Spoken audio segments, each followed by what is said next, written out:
चीन के साथ छिड़े संग्राम में भारत को वैश्विक समर्थन मिल रहा है। कई देश खुलकर भारत के साथ खड़े हैं और चीन का विरोध भी कर रहे हैं। अमेरिका ने इस दौरान भारत को हर एक मामले में समर्थन भी दिया और सहयोग भी। और अब अमेरिका ने भारत को 2 प्रीडेटर ड्रोन दिया है, जिसे भारतीय नौसेना ने हिंद महासागर में तैनात किया है। हालांकि इस ड्रोनों की तैनाती को लेकर ये भी है कि अगर जरूरत पड़ी तो इन प्रेडेटर्स ड्रोन को पूर्वी लद्दाख में भारत चीन सीमा पर तैनात किया जा सकता है। इन दोनों ड्रोनों को एक अमेरिकी कंपनी से भारतीय नौसेना ने लीज पर लिया है। अमेरिकी ड्रोन्स को नौसेना ने रक्षा मंत्रालय द्वारा खरीद के लिए दी गई इमरजेंसी पावर के तहत लीज पर लिया है।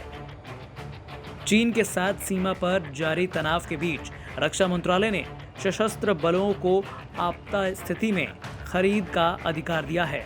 जो प्रीडेटर ड्रोन भारत आए हैं वो नवंबर महीने के दूसरे सप्ताह ही भारत आ गए थे और इन्हें 21 नवंबर को आईएनएस राजाली नौसेना बेस पर फ्लाइट ऑपरेशन के लिए शामिल कर लिया गया है। अब दोनों ही ड्रोन आसमान में उड़ान भरने के लिए तैनात हैं और इसकी खासियत यह है कि ये एक बार में 30 घंटे तक हवा में रह सकता है, जिसकी वजह से समंदर में भी ये आसमान से निगरानी रखने के साथ साथ हमला करने में भी भारतीय नौसेना के लिए काफी मददगार साबित होने वाले हैं।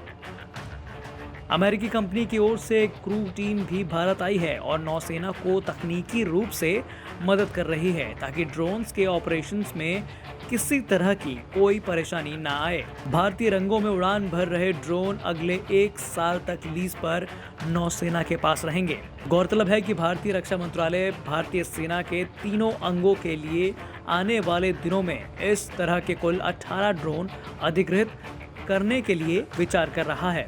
इस ड्रोन की कीमत 15.9 मिलियन अमेरिकी डॉलर है। खैर, यहाँ पर आपको इस ड्रोन की कुछ खासियतों के बारे में भी जान लेना चाहिए। ये ड्रोन कई तरह के कामों में माहिर है।